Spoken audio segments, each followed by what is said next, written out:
My husband suddenly starts ranting about how he refuses to be the breadwinner for a housewife, spouting things that make no sense. Before I know it, he's packing up my belongings. "What are you doing?" I ask, bewildered. "I'm asking you to leave this house until you realize what you've done," he replies coldly. "What?" I can barely process his words. My name is Mary, a 27-year-old office worker. I recently landed my dream job at a cosmetics company and threw myself into my work with enthusiasm. My dedication paid off. I received excellent feedback from my boss and earned a promotion. For someone my age, my salary is pretty impressive. I've been married to my husband Tom for a year. We're the same age, but he earns less than I do. It doesn't bother me, but I've come to realize that it's a sensitive issue for him. Tom never brings it up directly, but whenever our conversations drift towards work, he quickly changes the subject. I think it reminds him that his salary is lower than mine. He often seems unmotivated about his job, saying, "I don't have a great job, so I've learned to avoid talking about my work too much at home." Despite this, Tom does his share of the housework and is great at cooking and cleaning. He has a gentle nature and we communicate well, so I've always felt that we're a strong couple. But now I'm beginning to wonder if I was the only one who felt that way. One day I wasn't feeling well and experienced severe nausea. Concerned, I went to the hospital and found out I was pregnant. Excited, I immediately shared the news with my husband. He was overjoyed, and seeing his happiness made me even more thrilled. I thought to myself, we're going to build a loving, warm family. Decided to take maternity leave about 6 weeks before my due date, wanting to give myself time to rest since it was my first pregnancy. However, around that time, I noticed a subtle change in my husband's attitude. When he came home one evening, I greeted him with a smile. "Welcome home." He looked at me lounging on the sofa and remarked, relaxing on the sofa again, "Huh, you've got it easy." His tone surprised me. At first, I brushed it off, assuming he was just stressed from work. But as the days passed, his attitude toward me grew colder and more distant. "Hey, where's my dinner?" "Sorry, I'm not feeling well today, so I picked up some pre-made food from the supermarket." "What? You've got to be kidding me. After a long day at work, you're serving me supermarket pre-made food." His sudden outburst caught me off guard, and I was too exhausted to argue. Some days I felt so sick that I could barely do anything. Even the smell of food made me nauseous. On one of those days, I sent my husband a message explaining how I was feeling and asked if he could either cook for himself or grab something to eat. He didn't respond, but I saw that he'd read the message, so I assumed everything was fine. I crawled into bed and fell asleep for a few hours. When I woke up, it was midnight. I got up to go to the bathroom and noticed the light was on in the living room, with voices drifting from inside. Curious, I walked in and was surprised to find that my husband had brought some of his colleagues home with him. "Oh, look, the selfish princess has finally woken up," one of his colleagues said with a smirk. Another added, "Sorry to disturb you." I greeted them politely, but I was shocked. I quickly pulled my husband aside into the hallway. "What's going on? Why would you bring people over this late?" He shrugged. "What's the big deal? We went out for drinks, and when that wasn't enough, I invited them back here." "You know I'm pregnant, right?" I said, trying to keep my frustration in check. "So what? I'm not asking you to do anything risky. But could you please consider the impact this is having on my mental health?" "What? You're overreacting. If you had cooked dinner, I wouldn't have needed to go out for drinks with them, so you're the one responsible for me bringing them home." His reasoning made no sense to me. If you have so much energy, why don't you make something to eat and serve it to everyone? "I can't, I'm still feeling sick." "You're just being selfish. You're ruining the fun for everyone. Go back to your bedroom and get some rest." With that, he turned and went back into the living room. I couldn't take it anymore. Frustrated, I decided to move back to my parents' house. I explained the situation to my obstetrician and asked if I could give birth near them. Fortunately, She knew an obstetrician close to my parents' place and promptly provided me with a letter of introduction. I left a note on the table saying, "I'm going home for a while to give birth."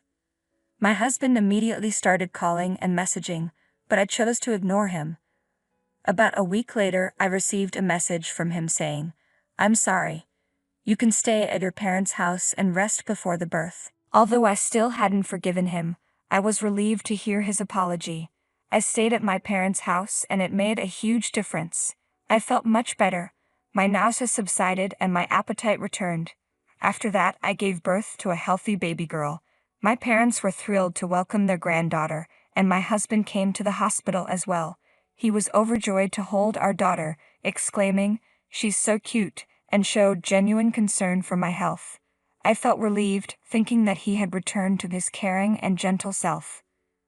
Once I recovered, I spent about 2 weeks at my parents' house before moving back to the home I shared with my husband. When I returned, he eagerly took on the task of feeding our daughter after work. Initially, he was very involved, helping with diaper changes and bath times. His enthusiasm and support were incredibly encouraging. I felt relieved, believing that my husband and I would be able to live together harmoniously once more. However, about 2 months after our daughter was born, his attitude began to shift again. It seemed to be related to our baby's increased nighttime crying.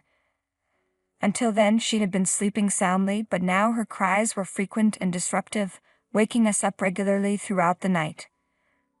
The lack of sleep began to take a toll on my husband, who became increasingly stressed and less supportive with childcare. He even said, "I'll sleep on the couch," and left me to handle everything on my own. Additionally, he started coming home late from work, which only deepened my mistrust and concern about our relationship. Once I saw him acting this way, I began to notice many other things about him. I started expressing my frustration about his lack of involvement in raising our child. My husband appeared increasingly stressed, and one day he made a startling comment. "Who do you think is providing for you?" "What?" I asked, confused. "It's because of me that you're able to stay home and live comfortably. You should show more respect for your husband." I was taken aback. "I appreciate that you were supportive in the beginning. But lately, when our daughter cries, you just brush it off and say, 'Hey, she's crying,' without offering any help." "No, that's not what I'm talking about," he snapped. "What do you mean by silly?" I asked, puzzled. "I'm the boss in this house and you're showing me disrespect." "I don't understand what you're referring to," I said, genuinely confused. "I'm the one who earns the money, so you need to show me more respect." He then began to say things that didn't make sense, like, "I'm not going to be the breadwinner for a housewife." Without warning, he started packing up my belongings. "What are you doing?" I asked, bewildered. "I'm asking you to leave this house until you regret what you've done," he said as he hastily stuffed my clothes into a bag and tried to force me out. "Fine, I'll go.